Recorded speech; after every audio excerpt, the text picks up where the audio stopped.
नमस्कार, आप देख रहे हैं खबर उत्तराखंड और मैं हूं आशीष तिवारी। नीट 2024 की परीक्षा को लेकर चल रहे हंगामे के बीच अब PG medical entrance exam NEET PG को भी टाल दिया गया है। 23 जून को होने वाली नीट पीजी परीक्षा 2024 स्थगित करने की घोषणा परीक्षा से कुछ ही समय पहले कर दी गई। केंद्रीय स्वास्थ्य मंत्रालय ने इसे लेकर नोटिस जारी किया है।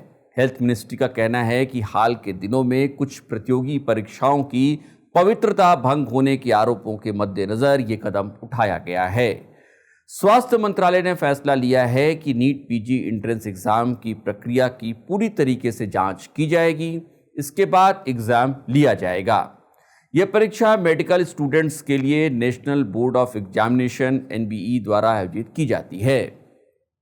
इसके पहले एनटीए ने अपनी 2 परीक्षाओं को टाल दिया था, जिसमें नेट और सीएसआईआर नेट परीक्षा 2024 शामिल है। नीट पेपर लीक मामले के बीच नेशनल टेस्टिंग एजेंसी यानी एनटीए की साख भी अब दांव पर लगती नजर आ रही है।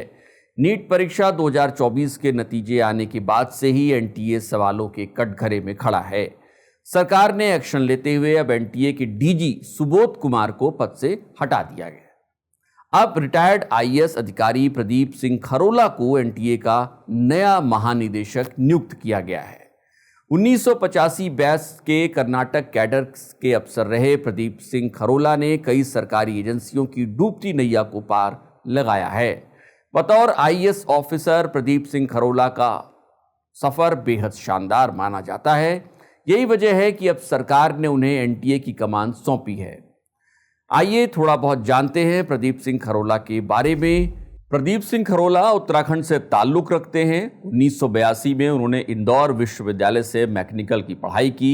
1984 में उन्होंने आईआईटी दिल्ली से इंडस्ट्रियल इंजीनियरिंग में पोस्ट ग्रेजुएशन की डिग्री हासिल की। इस दौरान उन्होंने आईआईटी दिल्ली से टॉप किया। प्रदीप सिंह खरोला ने फिलीपींस की राजधानी मनीला के एक कॉलेज से मास्टर्स की डिग्री ली और 1985 में देश की सबसे कठिन परीक्षाओं में से एक यूपीएससी भी पास कर ली। प्रदीप सिंह को कर्नाटक कैडर का ऑफिसर नियुक्त किया गया। वहीं नीट पेपर लीक मामले में जारी विवाद के बीच शिक्षा मंत्रालय ने एक और बड़ा फैसला भी लिया है। मंत्रालय ने नीट यूजी परीक्षा 2024 में कथित अनियमितताओं का मामला व्यापक जांच के लिए अब सीबीआई को सौंप दिया है। इससे पहले यूजीसी नेट एग्जाम की जांच सीबीआई को सौंप दी गई थी।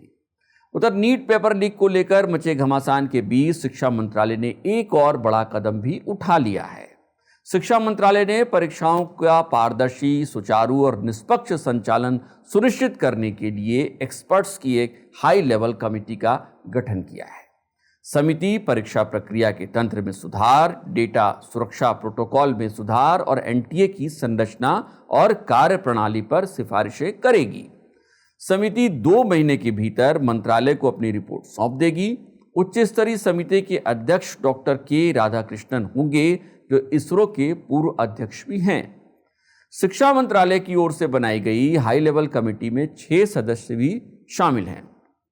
इनमें एम्स दिल्ली के पूर्व निदेशक डॉक्टर रणदीप गुलेरिया का नाम भी शामिल है। हैदराबाद केंद्रीय यूनिवर्सिटी के कुलपति प्रोफेसर बीजे राव को भी समिति में जगह दी गई है। आईआईटी मद्रास सिविल इंजीनियरिंग विभाग के प्रोफेसर एमिरेट्स प्रोफेसर राममूर्ति के भी समिति का सदस्य बनाया गया है।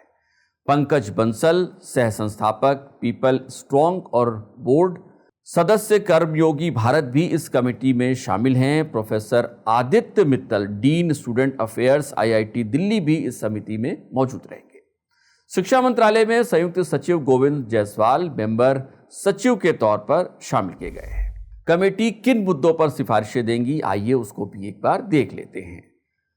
परीक्षा प्रक्रिया के तंत्र में सुधार, संपूर्ण परीक्षा प्रक्रिया का विश्लेषण करना और प्रणाली की दक्षता में सुधार करने और किसी भी संभावित उल्लंघन को रोकने के लिए उपाय सुझाना कमेटी ये तय करेगी। डेटा सुरक्षा प्रोटोकॉल, एनटीए की मौजूदा डेटा सुरक्षा प्रक्रियाओं और प्रोटोकॉल का मूल्यांकन करना तथा उसके सुधार के लिए उपाय सुझाना। हाई लेवल कमेटी इस पर भी सोचेगी, समझेगी और अपनी रिपोर्ट देगी। विभिन्न परीक्षाओं के लिए पेपर सेटिंग और अन्य प्रक्रियाओं से संबंधित मौजूदा सुरक्षा प्रोटोकॉल की जांच करना तथा सिस्टम की मजबूती बढ़ाने के लिए सिफारिशें करना भी हाई लेवल कमेटी के काम का एक हिस्सा होगा। एनटीए की संरचना और कार्य प्रणाली, एनटीए की मौजूदा शिकायत निवारण तंत्र का आकलन करना, सुधार के क्षेत्रों की पहचान करना तथा उसकी दक्षता बढ़ाने के लिए सिफारिशें करना। मंत्रालय की एक कमेटी 2 महीने के भीतर अपनी रिपोर्ट मंत्रालय को सौंप देगी। माना जा रहा है कि एनटीए की ये जो पहल है, सरकार की ये जो पहल है, उससे आने वाले वक्त में एनटीए के जरिए लिए जाने वाली परीक्षाओं की शुचिता, पारदर्शिता बहुत हद तक तय हो सकेगी।